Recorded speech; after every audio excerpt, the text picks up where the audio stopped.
बहुत समय पहले की बात है। एक छोटे से गांव में जानवी नाम की लड़की रहती थी।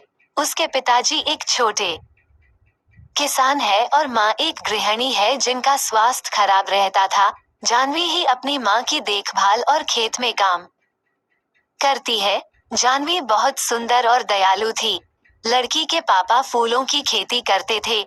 जानवी की माँ दिल की रोगी थी। जानवी ही उनकी देखरेख करती और खेत पर पापा का हाथ बांटती। एक दिन जब जानवी अपने खेत से फूल तोड़ रही तभी उसे एक बहुत मधुर संगीत और गाने की आवाज सुनाई दी। पहले तो जानवी ने ध्यान नहीं दिया, पर जब वो संगीत माँ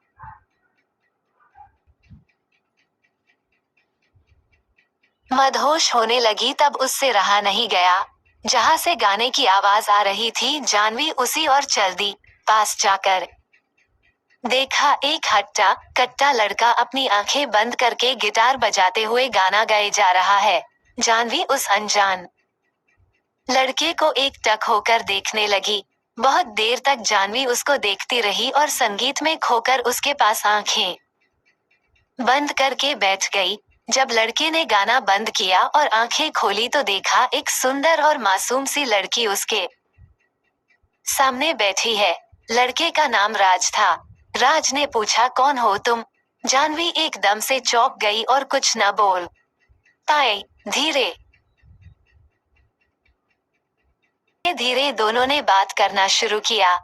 जानवी ने राज के गाने की तारीफ की और राज ने उसकी सुंदरता की। राज पड़ोस के ही गांव का लड़का था जिसको संगीत में बहुत रुचि थी, पर घर वालों के कहने पर वह शहर में पढ़ाई करने गया था और नौकरी न मिलने की वजह से गांव वापस आया था। उस दिन दोनों बैठकर घंटों बातें करते रहे और दोस्त बन गए।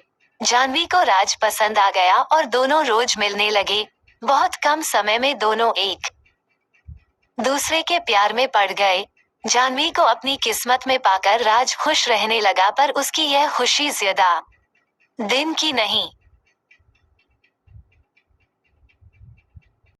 एक दिन जानवी के पिता ने दोनों को एक साथ पकड़ लिया और राज को दोबारा उनके गांव में आने से रोक दिया। जानवी ने अपने पिता समझने की कोशिश की, पर उसके पिता एक गाने वाले के सख्त खिलाफ थे। जब जानवी की माँ को ये पता चला तो उनकी तबीयत और बिगड़ गई। इस बात से परेशान होकर जानवी ने राज से फोन पर भी बात करना बंद कर दिया। राज ने मायूस होकर गांव को छोड़ दिया। देखते देखते समय गुजरता गया और जानवी की शादी की बात चलने लगी, पर जानवी अब तक राज को भूल नहीं पाई थी। उसको राज का वो वादा याद आता जो उससे करके गया था। चाहे कितना भी वक्त लग जाए, मैं एक दिन कामयाब होकर तुम्हें लेने जरूर आऊंगा।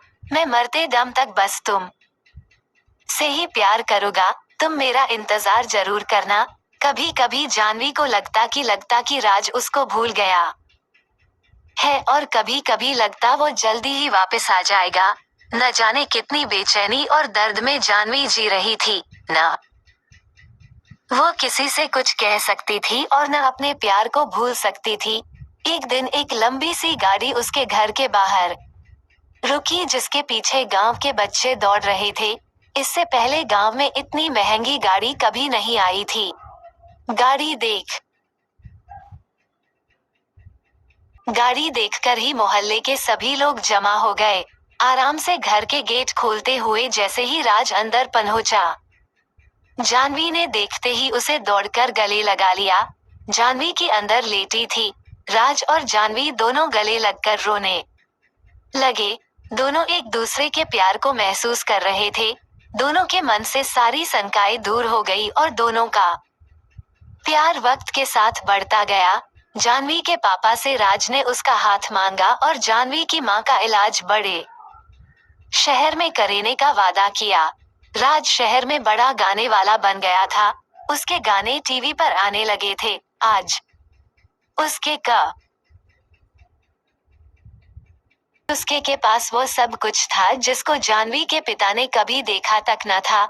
उसके पास शहर में कई बंगले और कारें थी। जानवी के पिता इस बार राज को मना नहीं कर पाए और दोनों के प्यार को देखकर झुक गए और दोनों की शादी धूमधाम से करा दी।